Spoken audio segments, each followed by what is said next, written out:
Alrighty, 103. Let's go ahead and get started with our webinar today. So thank you so much for coming. We're going to be discussing model context protocol and this kind of new standard for AI integrations. And I hope you guys find this enjoyable. There will be, feel free to ask questions. I have the QA, I have the webinar chat open. So feel free to ask questions. We love to interact, and we don't mind being interrupted. So populate your questions in the Q&A and the webinar chat, and we'll answer them as they come in as we talk about model context protocol. Alrighty. First things first, allow us to introduce ourselves. So my name is Jared Rodriguez. I'm the manager of development, experience, and enablement here at Decisions. And so that means I just do a lot of the trainings, help write some documentation, and get to experiment with the cool Decisions low to no code application, and build and then train people on it. So I enjoy the role. It's very fun. I have a passion for training, and I've also enjoyed the new advent of AI and been experimenting and testing out with it. So, but that's what I do here at Decisions. I'll pass the baton over to Gregory for him to introduce himself because he'll be my co-pilot for today. Hello, everyone. I am Gregory with the Decisions Training Team, and that means that I work with making sure that you guys are able to learn the platform from a fundamental level all the way to how to orchestrate very particular AI business rules with your use cases. I'm going to be one of the people you'll probably be running into if you're going into the fundamentals training, and you're probably going to be seeing me run some live stuff as well. So, I'm here to assist with our AI tools here to be able to kind of help demo some of the stuff that you'll be seeing today, and hopefully be able to show just kind of how important these tools are when it comes to the decisions platform for you to be able to see firsthand. So with that, I will pass it back to Jared, and we'll jump into this. Exactly. So what we have on the agenda today is we got a couple of fun things to talk about. We're going to talk about why enterprises need more than just a large language model or an LLM. In today's world, AI is very prolific and it's very around everywhere, and so we want to talk about more things about it and how you need something more than just the language model itself. We're going to talk specifically about the germane topic, which is MCP. We're going to describe what it is, explain what it is. We're going to talk about how it can be used, and then we're going to transition, and then we're going to talk about how it manifests itself in the decisions low to no code application. And then we're going to have some really cool demonstrations between myself and Gregory on how you can use MCP inside of decisions to even more leverage your large language models as you use them inside of decisions. And then we'll also explore the different perspectives of that, the internal side and the external side. And so we'll get into what that means in just a few moments. With that being said, let's go ahead and get started. So, why do enterprises need more than an LLM? Right? Oftentimes, everyone's using it. There's many different types that you can use, but just the large language model by itself isn't really enough for enterprise AI. There's some things that we need AI to be able to do. And the real challenge that we have is how do we get AI to do it not only safely, but also consistently, right? There's things we may want them to do, like access enterprise data, maybe execute some business workflows, and then also have some type of governance for those actions. And without some standardization of architecture, organizations often create custom integrations, and then you have these custom things you have to manage. But what we want is something that's going to be more seamless and more easy that maintained regardless of what AI large language model that you use. And so that's where we run into this difficulty where large language models by themselves are very good at synthesizing or formatting data, right? Hey, I want to send an email to my colleague Gregory, and I want to format it in a happy tone, maybe tell a little bit of a joke, right? And it can do that very well. And it can maybe, if I give it some data, it could perform some analysis for it. However, what it can't do is it can't send that email to Gregory on my behalf. It can't really execute workflows or kick them off on my behalf. And sometimes it's not leveraging our enterprise data. And so it's a little bit limited on what it can do. Oftentimes, if you want to just create all these API integrations, then we have a lot of stuff we have to maintain and makes it difficult. And so this is typically what LLMs, provide out of the box. But the difficulty is, right, there's no external tools, performative actions, I still have to manually do some things, right? But I want to free up my time. That's what AI is good for, is freeing up my time so I can do other things. So how do we get it to actually perform those actions? And that's what leads us into this whole topic of this webinar, which is MCP explained. We're going to talk about what those letters mean, but essentially it's the future of AI connectivity, making it seamless to your different large language models and to the tools that you need to connect them to. So let's talk about this. Gregory, if you can, could you explain to this audience what MCP is? Absolutely. So, outright, MCP stands for Model Context Protocol. And what that is saying is that your AI model is going to be able to get the context for the kind of tools that it needs to be able to have access those particular tools and actually enable real work. So, when your LLM, when your AI model is going to connect to what we call an MCP server, that is a server you can reach via that protocol, it is going to have access to a particular set of tools. So think of the MCP server as a toolbox. So this protocol allows your AI to access this toolbox and then make the determination on which particular tools are supposed to be executed given what you as the user have asked the AI to do. If you mind going to the next slide real quick, we can kind of give you an example of that. So, let's say that you have a Google Drive MCP server. Google Drive is one of the many companies that puts out MCP servers to access their particular tools. With that particular MCP server, given the request to that particular server, you may be able to ask it to, hey, upload a document for me. I don't want to just format this document anymore. I want to make sure that it actually is inside of our SharePoint for access later, or inside of our, not SharePoint, sorry, inside of our Drive for access later. Or maybe you need to update account access, right? Who can access particular features? You can ask your LLM to hook up to that MCP server and say, I want you to do this and this. And each of those tools is designed to read that information in, and your LLM is able to determine which of those tools, if multiple of them are needed, to be able to execute that particular function you've requested of it.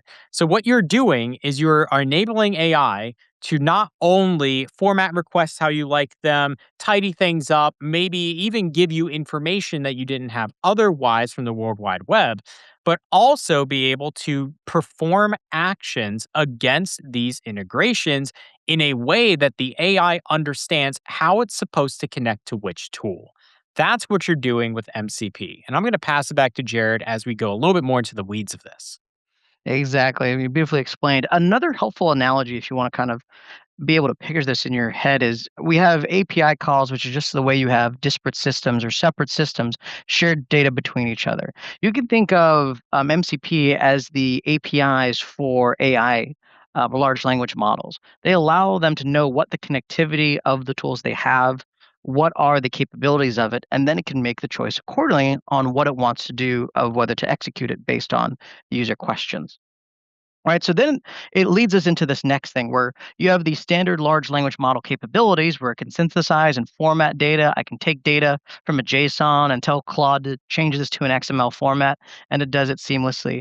I can maybe upload a spreadsheet and say, hey, do an analysis for me of this data, and I can leverage it to my own enterprise data. However, if I wanted to kick off workflows or do an action from that information, that's what MCP does. It makes those large language models actionable on your data and allows you to have something more than just a large language model you talk to, but a large language model that you can talk to and then does an action. And so that's the helpful piece here that MCP provides. Let's continue talking about, what is it specifically, right? So here's just a beautiful example, right? I mentioned it earlier. Let's say I want to send an email to my colleague Gregory, and I wanted to have it send in a happy tone and maybe pop a joke, right? And I like it, and it does it, and it's gonna really make Gregory's day. Well, if I go ahead and just log on to Claude or ChatGPT or Gemini, and I say, hey, send an email to Gregory after it creates this beautiful, appreciation email to Gregory. As you can see on the bottom of that image, it says, "Hey, I can't send emails directly, but here's the finalized message addressed to the said person you want to be addressed to."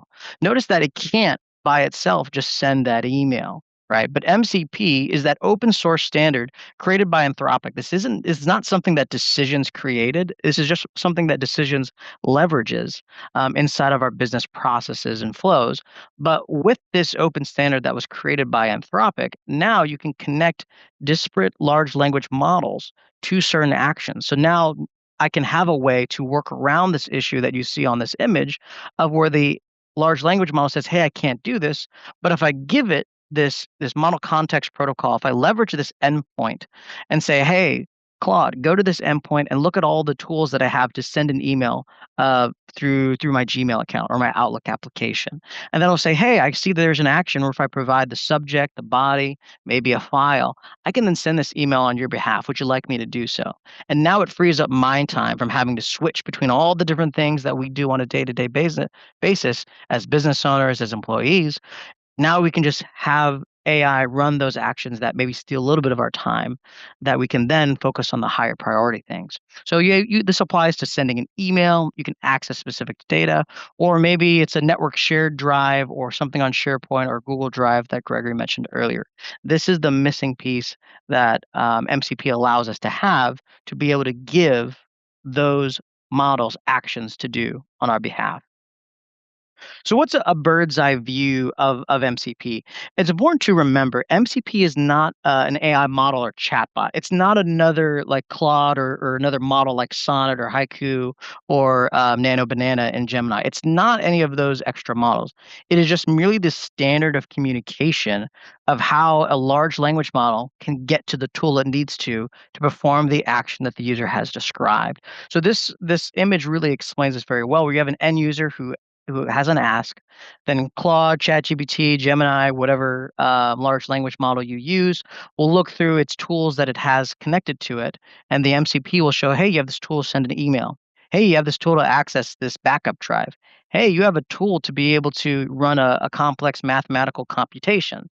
And then we'll ask you, would you like me to run it on your behalf?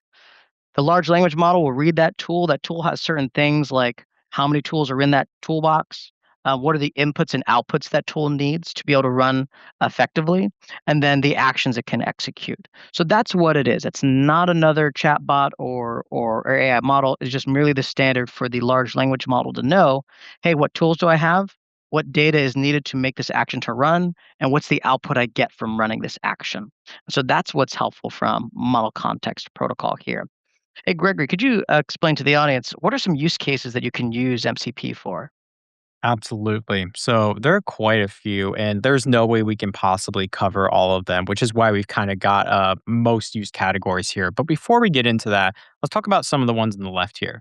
Let's say you're trying to connect with a CRM system like HubSpot or Salesforce, and you need to be able to access those particular customers, those contracts, any sort of companies that you have set up. With a normal connection to their API, you may be able to fetch very particular information from it, which is fine and dandy. That can be useful in some cases.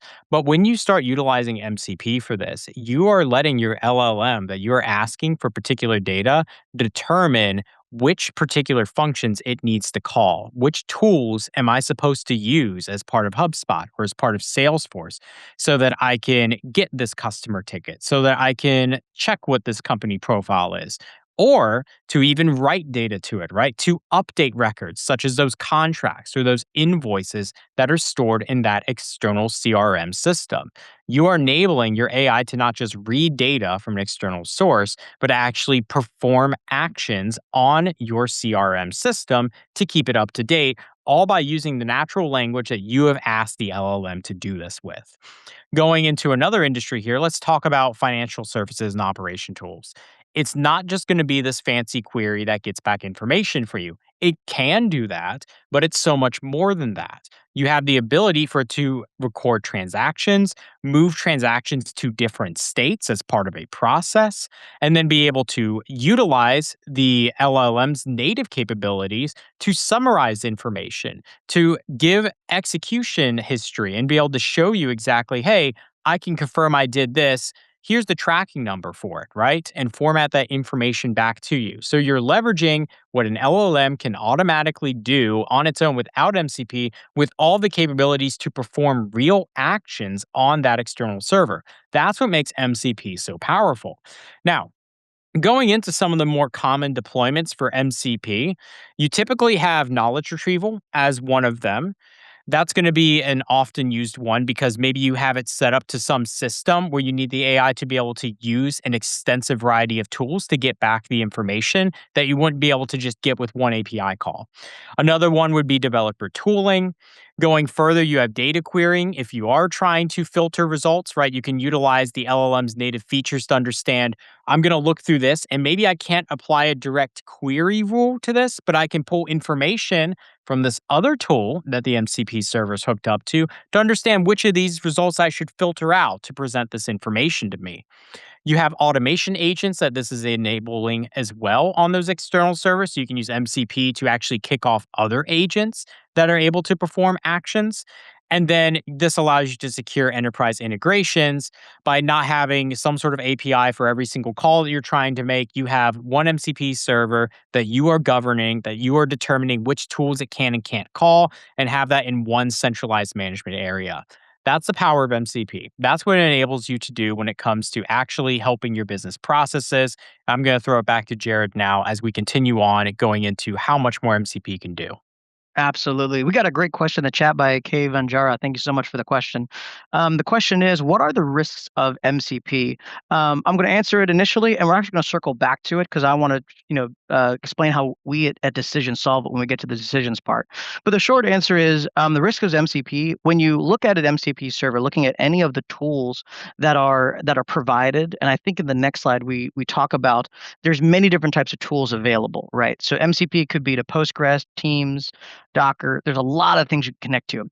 So the risks for it, you just want to make sure that when you want to set up this integration, specifically in external ones, you want to make sure you read through what are the tools that this AI has access to do, because sometimes it can have access to do things maybe you don't want it to do, and so that's where you have to use some prompting to say, hey, always run these tools, or you have the permission to run these tools, but do not run these other tools.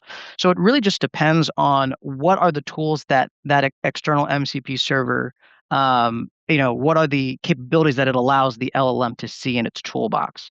Now, I'll give you the short version of decisions. In decisions, we make it very easy where you can select things and then you can give it specifically to that MCP server and say, hey, only these three flows or tools do you have access to? And we'll show that later on. But that's the risks of it. It's more of just be very cognizant of what the external provider, whether it be Teams, Jira, or SharePoint, what are the capabilities that they have, and then you'll have to create your prompt accordingly of saying, hey, you always have access to these. Do you never have access to these? And that's how you limit it. So appreciate the question. Alrighty, so now we're going to continue on. There's a lot of different things that you can connect to, and it's very helpful. There's whole swaths of things that you can connect to in regard to an MCP. But now what we're going to do is we're going to transition. We talked a lot about what it is. How do we make a large language model more than just an LLM by utilizing this model context protocol? Now, what we're going to talk about here is we're going to transition to how do we manifest the self, or how do we use it in decisions rather. And the goal of decisions right here is we want to be that orchestration layer. Going back to the question that was asked earlier, what are the risks of MCP? That's where decisions fits very well, is we want to be that governing piece where not only can you have large language models run certain tools, you can also say what tools that it has and what tools it's allowed to use, so that you can make sure that it's only running the thing you want and it's not going crazy and saying, hey, running all these tools and changing all your data. And so that's what we're going to transition and talk about. So in decisions, there's two perspectives. We have the ability to create an internal MCP and an external MCP. What does that mean? Internal MCP just means that the large language model can talk to a decisions business process. So I can go into Claude, I can go to ChatGPT, I can go to Olama, and I could say, hey, I want you to run my say hello to Greg flow process. And then if I tell Claude to do that, it will send an email to Gregory that says, hello, Gregory. Hope you're having a great day, right? So that's where you have the large language model goes to decisions. The external MCP is a little bit of the opposite. It's when you have a decisions process that will then call an external MCP. So in this case, think of it like SharePoint. Think of it like Gmail, right? So you have something in decisions. You have all your AI agents or your large language models, your chat completion steps running inside of decisions, and those things you want to give it tools that are external from decisions, right? Things like Gmail, things like SharePoint, things like Docker. All those different things are external systems that expose tools to large language models. And you can use decisions to say, hey, go ahead and talk to that MCP endpoint so that my chat completion step agent for my, say hello agent to Gregory can be able to connect to the tools it needs to send those specific actions on your behalf. Alrighty. Gregory, could you explain like the MCP plus decisions benefits? What do we really get when we utilize decisions to leverage MCP? So the first thing that you're going to notice here that we'll be covering is the faster time to value. Decisions no code approach is going to make sure that you can develop these AI tools rapidly without re-engineering them. So first and foremost, decisions as a platform will be able to enable your development to be faster. This is going to ensure that you can actually set up and utilize these tools inside of your business processes in a very efficient manner. But we also want to make sure there's not the downside of going too fast and not having that governance piece. So that's the second part of decisions. Is we ensure that you can prevent unsafe AI behavior by using decisions as that gatekeeper for what information gets passed, what particular tools can get passed, as Jared has already mentioned, what particular processes do I want my users to even run that can connect with this AI model, right? So you can permission it at the application level. You can permission it at the data level. You can permission it at whatever sort of integration you have set up. Decisions provides all these tools for you out of the box that allow you to set up a very safe integration and a very efficient integration. And of course, on top of that, there's full auditability. Decisions automatically tracks any AI execution inside the platform. And this is not just MCP related. This is for any time that you're calling a large language model and leveraging its capabilities inside the platform, you get full auditability of how long it took, what prompt was passed in, what was received back, was there an error, what model, what provider was called, what AI agent is actually running this, right? So you get to track and have full visibility into each one of your processes to understand which parts of your AI are getting called more often. Check if there are any common errors you may be getting. Check if there's an unexpected prompt that you're getting back, and then go in and change that behavior. Decisions enables you to do all of this inside of its platform with its out of the box tools. So, with that being said, I'm going to move it on to the next section here. And I believe we're talking about MCP in action. So, I am going to swap this back to Jared to cover our use cases now. Awesome. Yes, we're getting close to not only, we've been talking about it for a little bit. Now we're going to get to the point where we're actually going to demonstrate and show you those capabilities that we have live inside of the decisions platform. And so one of the concepts and use case that we'll be talking about is let's talk about a use case theoretically. So let's say I'm a healthcare provider.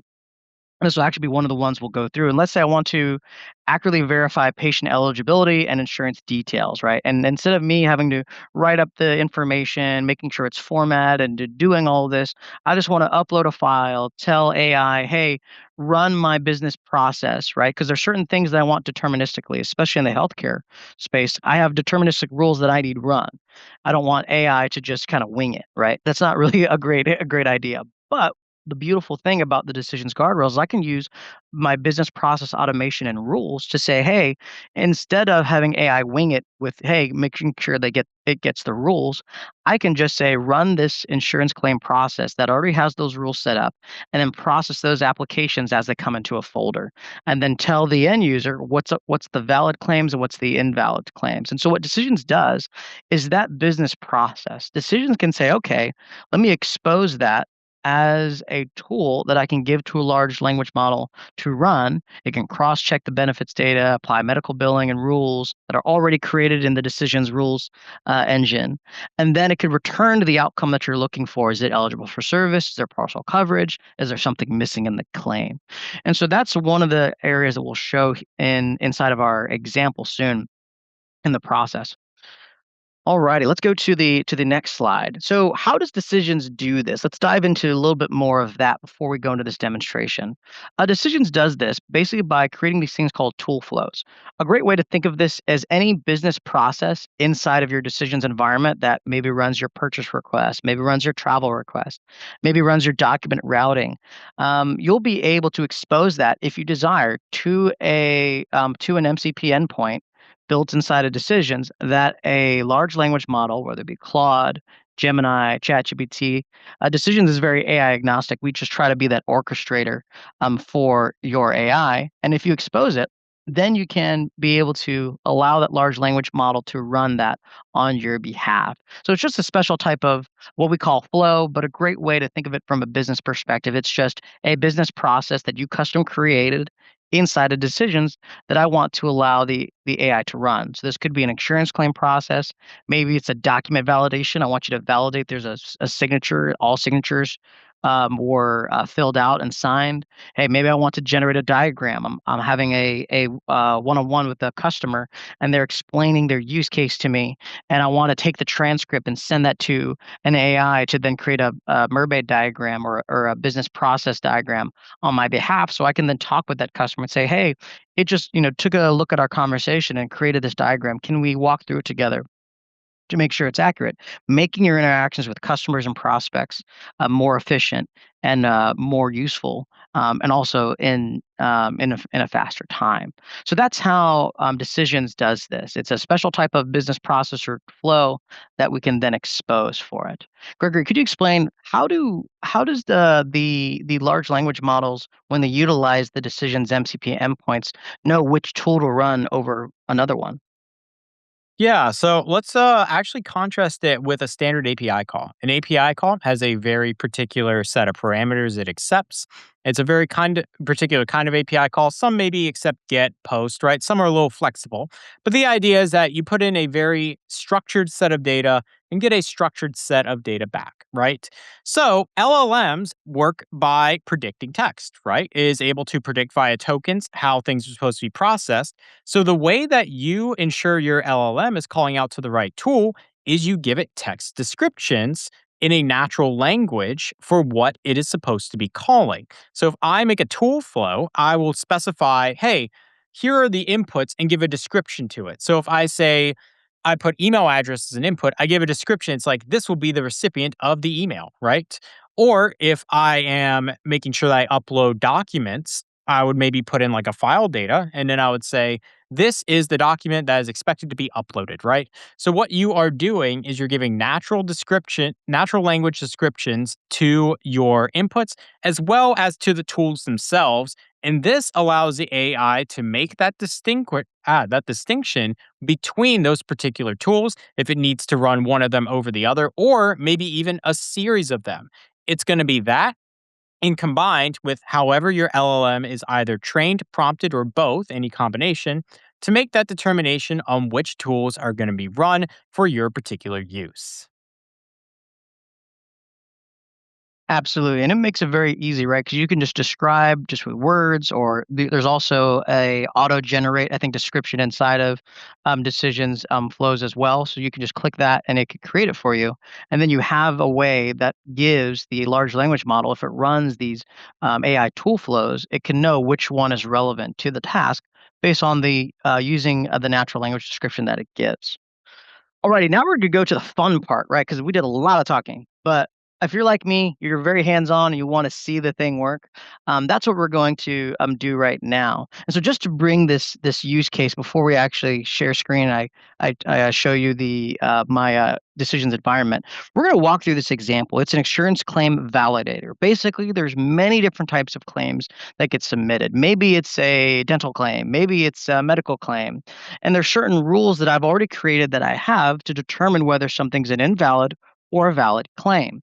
And I got like 3 files. I don't want to waste my time and go through each file and check and all right, it's okay, it's over 30,000. Okay, so oh, this is the cover. Okay, that's gonna take a lot of time. I just want to upload those files and say, hey, AI, go ahead and process this into my already built insurance claim process. I want to give it as an action for me so that I could just upload those files, and then it would process and tell me, hey, what's the output? Is it valid? And then give me a summary of that information.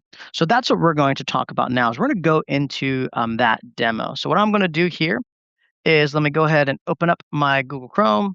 I'm going to do this off screen real quick and let me log into my system because I'm going to show you where those internal MCP capabilities are located so you can see how this works inside of the system. Alrighty. Can everyone see my screen here? It should say, you should see a decisions dashboard here. Yep, there we go. Can see. Perfect. So inside of Decisions version 10, we've done a lot of great changes from version 9 to version 10 where we've reskinned the entire platform, but we've also given some capabilities here into integrations. So if you want to create an MCP, an internal MCP, this is what I'll be demonstrating. Gregory will be demonstrating the external MCP part. But if you want to create an internal MCP, if you go into your project in version 10, and I think in later versions of 9, we also have this capability as well, you can go into the integrations and you'll have this thing called MCP servers. And these MCP servers is where you can design and create all of the different capabilities that you need for this. You can give it a name, you give it a URL so that it can talk to it. And then going to the question about, hey, how do I govern this? How do I make sure it only runs the processes it has permissions to? We allow users to be able to create their own kind of name sessions or permissioning access to those MCP tool flows and rules. And so that's the power and capability here. And then on top of that, not only do we say, hey, this is the name session and it only has access to these three flows. We also give users the ability to be able to look through the flows that they have and be able to pick only these flows are allowed for the large language model, giving you that governance, giving you that control so that you can know that the AI agent's not just going to wing it for very sensitive things. It's going to say, hey, I have these parameters. I'll follow the parameters and I'll fulfill the intent that I've been designed for here. And so that's what you're going to have here. And so I've already pre-built this insurance claim process. I have it configured and I've connected to it. So now what I'm going to show is I have this process. Let me just dive into just that purchase request process. I'm sorry, insurance claim process, just so you can see what we've built. So I've built this to really say, hey, I have this insurance claim validation. It runs a bunch of rule sets. We won't go too much detail into this, but basically, this is my insurance claim process. It is deterministic. It runs my decisions constrained rules, and I have consistent output every time. Now, this is the process I want to allow the large language model to run on my behalf to determine whether I have a valid or invalid claim. Now that I've configured all of the connectivity to my large language model, I'm going to show this running in functionality. Now, keep in mind, even though I'm going to show, I'm going to move over the Claude desktop application over here. Imagine as it's running, it's just calling this flow here. It's just running this, but now I don't have to be the one that manually runs it. I can have an AI run through large data sets and say, hey, this will be the flow that needs to run my insurance claim process to determine if it's valid or invalid here. Alrighty, so I'm going to move over my Claude application. Can everyone see the application here where it says "Let's Noodle"? Don't you Yes, love indeed. Claude's messages? All right. So what we can do here is now that I've made this connectivity, I can say, do you have access to the insurance claim process? So what you're going to see here is Claude's going to run. It's going to look through the MCP server and tools that it has, and it will think about its access to it. Because I've created that site in decisions, notice that it will say, "Hey, yes, I do. Here's the information, and here's the data that is needed for this." And all this was configured in the flow designer of decisions, so that's why it's pulling this information. It can know what this thing is because I gave it that good description that it needs to do this. Awesome. So here's what I'm going to say. I actually have a very specific prompt that I'm going to run with it. So let me go ahead.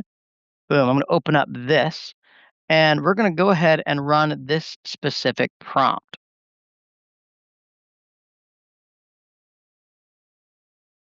Alrighty, drag this on over. So I'm going to say, hey, run these files through the insurance claim process, and I'm going to tell it what output I want it to run as. So I'm going to go ahead, let me grab those files that I need, and we're going to have it run through those specific files that need to be processed here. Perfect. Alrighty. So I want to add over these three files here. So I have these three files, these three, imagine in this use case, an insurance claim, and I want it to run those three to say, hey, determine what's valid, what's invalid, and the determining of what's valid and invalid is my rule set, is my decisions rules engine that I've created. The AI is just leveraging that and say, sure, I'll process your data and send it in there for it. So let's go ahead and run it and let's see what happens. Now, when you run it this way, it's going to think, it's going to process, it's going to say, okay, let me go ahead and run that insurance claim process. And it's going to do the first thing it does is it says, okay, do I have access to that tool, which we have here. Then what we're going to do is we're going to run the tool and say, hey, do you want me to run it? And it'll say, hey, I'll run all three. In this case, I'm just going to say, let's just allow it once so you can just see the step-by-step nature of what it's doing here. So it's actually calling my flow on the decision's internal MCP side, which is just making flows accessible to large language models like Claude, like ChatGPT, like Olama. And it's going to run through all three of those files. And once it runs through all three of those files, it's then going to return in the output in the format that I have given it. You saw me here where I actually, had a notepad, I cut and pasted that prompt. But the cool thing about decisions when you build those prompts is you can build them inside of that decisions platform and just dynamically reference them. And then as Gregory talked about earlier in that governance and that guardrails, you can go ahead and be able to say, okay, cool, I'm going to um, be able to look at the audit history table and look at the prompt executions table, see what prompt it ran, and see the information that it goes through. So that's going to be the fascinating thing that we have here with it. So as we wait on it, we'll give it a couple more seconds if it can do it. I know I've had some network instability here, and so sometimes it may time out on my behalf. But if in the event it does, don't worry. I can be able to show you this actually working so you can see what happens through it. Let me pull those up real quick just in case if we need them. Bum, bum. Yeah, for sake of time, let me go ahead and show you what that would look like. I have some photos explaining this. You can really see it working in real time. Alrighty, I'm gonna open this one up and we're just gonna full screen this. We'll do this picture time. So basically, it's the same prompt that I'm showing that due to my network instability, probably not, probably won't be able to display. But same prompt, I'm running through this. This is where we're at, right? The other part that we've already seen is right we can say give Claude or give Chat GPT or any large language model the ability to run that. And we could say always allow or allow. And then once we run it, here's really the cool part that comes from it is notice that this is the output that if my internet wasn't unstable, this is what it would do. It would say, hey, I will load the tool first. And then it ran and returned, hey, here's all of the different claims that I've sent.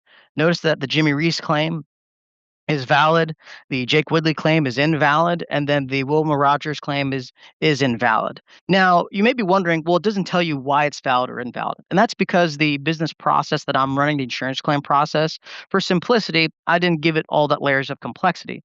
But if you desired that information for it to know why, you can easily have the decisions rule engine output those reasoning and then give that to the large language model to then display to the user and then recommend what to do. So that's it functioning for that part. And all that's leveraging, just to move back, all that it leverages is it's just calling this URL right here, my MCP server.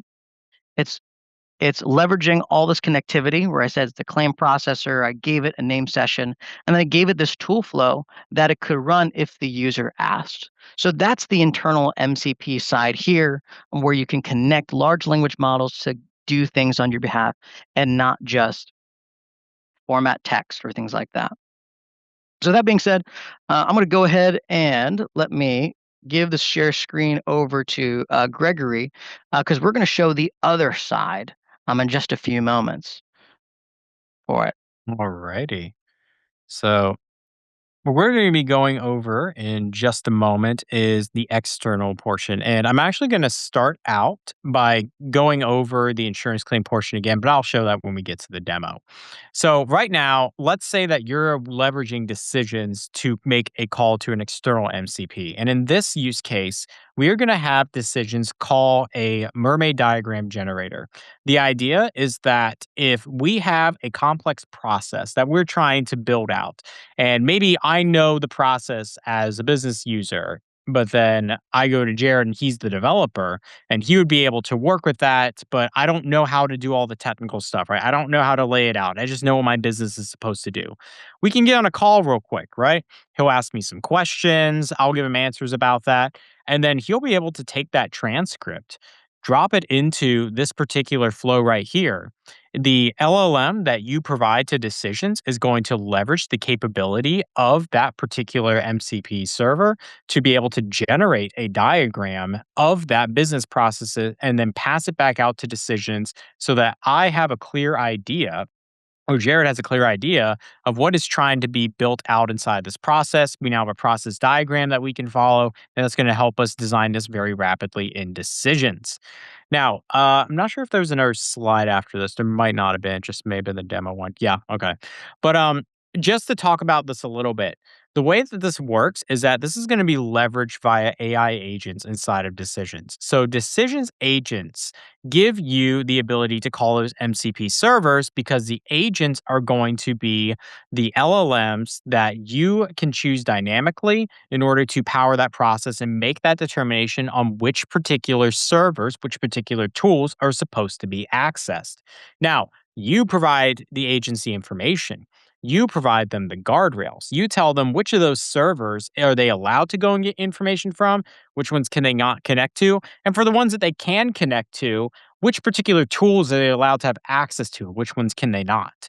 Which LLM do I want to run for particular calls? So maybe I have a call to an external server, but I don't want to power that by some sort of enterprise LLM that would be able to read the sensitive information. So I want it powered by something like a Llama, which would be a local LLM. I can make that swap on the fly in decisions, either as a built in security guard into that agent explicitly, or have it be able to run against the decisions rules engine to determine at runtime which particular one of those models is supposed to run for which kind of request. You have the flexibility to determine that in decisions when you are setting up these calls. So, with that being said, I'm going to swap over to my screen here real quick. And I'm actually going to start by showing that same claim demo over here, but now we're calling it from decisions. And this is actually leveraging both of decisions capabilities just on two different servers. So, I am in my local server right here, and I am connected to that same insurance claim provider. So Decisions has an internal MCP that I can be called by, and I'm treating it as an external MCP in this particular use case, right? So my decision instance can call that other one as an external MCP. When I call it, I have the ability to specify that particular tool flow down here, right? So I can choose which tools it can and cannot use from my connection at the beginning. Now, I can still specify at the agent level which MCP servers it can access, right? But now I can even choose, even before I've set up an AI agent to process this, which particular tools I am going to be able to utilize inside of my process. And the way that I'll be doing that is via a dashboard I built out here. It's a very simple one, but all it's going to do is it's going to take those same files that we were asking before. I'm going to upload those three claim files over here. And then when I run this, it's going to be calling that agent in the background, which is going to make the determination to get that MCP server because I have instructed the agent that it should use the MCP server for processing these claims. Now, while that loads, notice these things on the top right over here. I mentioned that Decisions natively tracks your different AI executions and runs. What goes on up here is actually it is checked the most recently ran model, the most recent provider, and the execution time of the last request. There is much more information stored here on the whole, but I just put this on this dashboard so that you can see that we are able to track this and display these metrics to any sort of end user that would be permission to run these sort of claims. Now, once again, I'm not 100% sure about the networking on this, so this may take a little bit of time, but we are calling that same rules engine process. We are trying to upload those claims, and it looks like it didn't go through for this particular one, which is fine because I actually put together a video of this just in case this were to happen. So, with that being said, I'm going to pull up this video to make sure that everyone can see this here. And I've grabbed a video that I will actually be showing you guys. Well, hopefully not later. Hopefully that demo works.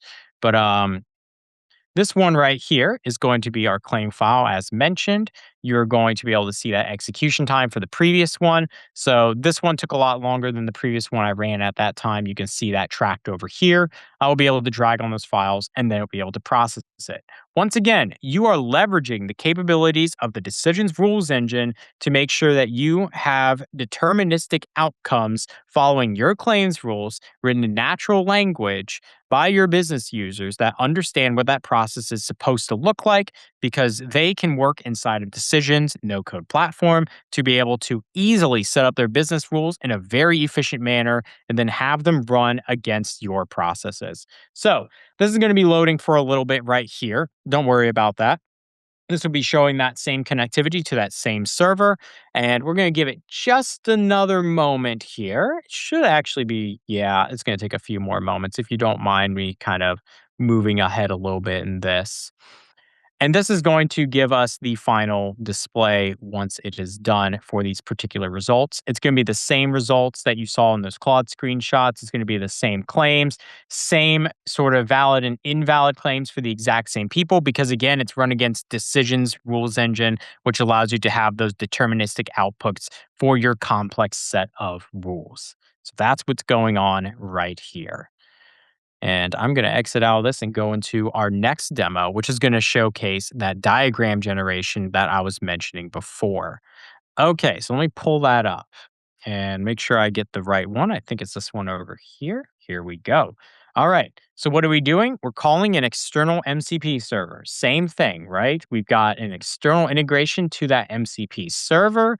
We are leveraging it in order to utilize the functionality of that server. We choose which particular tool flows we want to run from it. And then my flow over here is going to call that external server that generates that diagram for me and pulls it back into Decisions from that call transcript. It's a very straightforward process, not a lot going on here. I upload the transcript. I'm going to format the transcript in a way that my LLM is able to read it more efficiently. All this is doing is formatting that file so that my LLM can understand it quicker and I don't spend as much time trying to call that. This is also formatting it in a way that is spending less tokens. So that is, of course, going to vary LLM to LLM. There are some general principles at play, of course, but I am going to run this now and we are going to upload that transcript as mentioned before. So let me grab that real quick. I've got the Q&A in the way. Hold up a moment. And then I'm going to pass that transcript over here. All right, here's a call transcript. I'm going to submit it. And now we wait while it calls that external server. Now, if you want to see the call transcript real quick while we're waiting on that, it's a pretty straightforward one, honestly. All we are doing is having a simple purchase request process that is being exchanged between these two people, or multiple people, actually. And it's going to outline what that process is supposed to look like. We leverage the LLM's capabilities to interpret and format that data. So even before MCP is called, we're leveraging our LLM to be able to interpret that data for what kind of information is needed from this transcript. And then we pass that data using the LLM to that external MCP server. The agent has determined how it is supposed to pass that information given the instructions that we have provided it. And now, as we wait for it to load over here, we should be able to get back a diagram in just a moment that outlines that whole process for us, which we are able to utilize and download and to build out our application. So this is going to allow you to leverage these tools inside your own business processes in whatever capacity you need them with the guardrails and orchestration of the Decisions platform, visibility into every single call, and efficiency in designing your processes. And with that, I'm going to pass it back to Jared with our slides and hopefully stop sharing right now. Awesome. Thank you so much, Gregory, for that demonstration there. Awesome. Well, now we come to our Q&A portion. So if you have any questions, feel free to post in the chat. But just to kind of summarize what we talked about, this is what is so important about MCP. It gives your agents the ability to do things. And I hope what you also got to see is how decisions is a universal orchestrator here. In the demonstration that Gregory gave, we have the AI steps and the AI agents, and he can dynamically change which LLM he wants on the fly. So you're not tied to a specific large language model. You're not forced to use a specific thing. You also got to see how we can expose your decisions business processes as tools that any LLM can talk to and execute.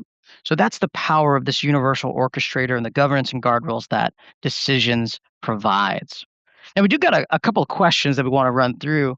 So Gregory, how does MCP actually help us get more business value out of AI than we're getting today? Yeah, let me talk about that. So, the alternative you might think is why don't we use API calls, right? Why would you set this up instead? And there are some limitations with API calls. First and foremost is actually having to make sure that you have a very particular process for a very particular set of data. MCP allows you more freedom in order to choose which of those processes you need to run given a particular request and leverage your AI to actually make those particular determinations while still having the same guardrails on it. The second reason is actually about frequency, right? Your AI not only has the ability to determine which rules it needs, but how often it's supposed to call them. In our insurance claim example, it recognized that we had 3 files, so we should call that server 3 times. That would have to be a manual call every single time you want to do that via an API and create that logic. Your LLM is able to determine how frequent it's supposed to call a particular flow, not just which flows it needs for its process, and also determine which order of them. So you're leveraging its capabilities to understand your natural language and predict natural language, which, by the way, that's what they're really good at, to be able to bring back those results to be able to kick off processes that you would otherwise have to have some sort of manual flow design around, some sort of rule design around for your API calls, and you have less flexibility for more unorthodox calls that you may need to make, while the LLM with its same tools can be able to execute that flawlessly. That's how you empower your business processes. You're able to use one set of tools utilizing the decisions leveraging of MCP, as well as its dynamic changing of those particular LLMs, which are designed to process different calls, right? To be able to accomplish your business needs. Awesome. Thank you so much, Gregory. We got a great question in the chat from Michael. Thanks, Michael, for the question. He asked, "Are you able to authenticate individual users so one user may have access to the insurance MCP, but not another MCP?" So so that's the beauty of the flexibility that Decisions provides is since all the a large language model is doing is just calling that flow, and you're leveraging the flow designer, there's many different flow steps inside of the flow designer that can do that permission check on the fly. So you can say, "Hey, I actually only want," if the AI runs it, and then it's gonna do a permission check, and if it says, "Hey, Jared doesn't have access to this flow, and Jared's trying to run this flow," you could say, "Hey, sorry, you do not have permissions. Please contact your administrator." So that's the beauty of marrying this with decisions is you have that capability and the nuance to say, hey, for these certain users, they only have access to run this particular flow, and then you can have AI help you support that governance and the guardrails that you have. So absolutely appreciate the question, Michael. All righty, we got another question that that came in, and this one is. Can one AI assistant connect to multiple MCP servers simultaneously? Gregory, what are your thoughts? Can we? Yes. The answer is just directly yes. If you go to an AI agent, you have the ability to hook it up to whatever MCP that you've integrated with. So, all of these external MCP integration, actually, let me go to the insurance claim one. Let me do that real quick. And I think that would just, yeah, here we go. Here we go. All right. So, we're in our insurance claim process. Let's go over here. Let's see that connection right You here. want to So, share your screen, Gregory? yep, I do. That's a good call. My bad. No worries. All righty here. So, We're in our insurance claim process again, the one that I called the external insurance claim process from, right? So this is decision server calling in our decision server. I can set up as many MCPs as I want here as far as a pool of MCPs to pick from. When you design your agents in decisions, you manually determine which MCPs that you have set up it is allowed to access. This does not mean it will always call it. It's the prompting of the agent as well as the descriptions of your business processes that helps the agent determine which of those it should call. But this gives it its set of toolboxes that it has access to. So you just configure as many of these servers as you've created at once, and I can keep adding more to allow this particular agent to access. Now, of course, with agents, and this is not a decision saying this is with any LLM, right? The more tasks that you assign one particular LLM, you have to make sure its prompt is designed to accommodate those particular tasks. And if those tasks get start varied in particular functions, maybe you would prefer to use an agent to agent integration as well. So that is you specialize an agent to call a few MCP servers. And then you have your primary agent determine when it's supposed to call that agent versus another agent that is specialized in a few MCP servers. And this ensures that you have very specialized agents that know their instructions well, while still having them governed and utilized inside of your main business process. So the answer is unlimited. But you want to make sure that your agents are specialized in a way that they are able to understand their task very clearly and not get bogged down by too much context by expanding the MCP servers that your LLM will be able to handle. Maybe certain providers or LLMs are better at those. And of course, as mentioned before, you can swap between those on the fly. But that would be what I would recommend doing in that case. So the answer is absolutely you can. And Decisions provides a framework to make sure they're still specialized as well when you're designing your processes. I love it. Thank you so much, Gregory, for that. I think a last question before we wrap it up for today. I think this is a really good one to keep in mind as you maybe decide to explore some of these capabilities in decisions and use them.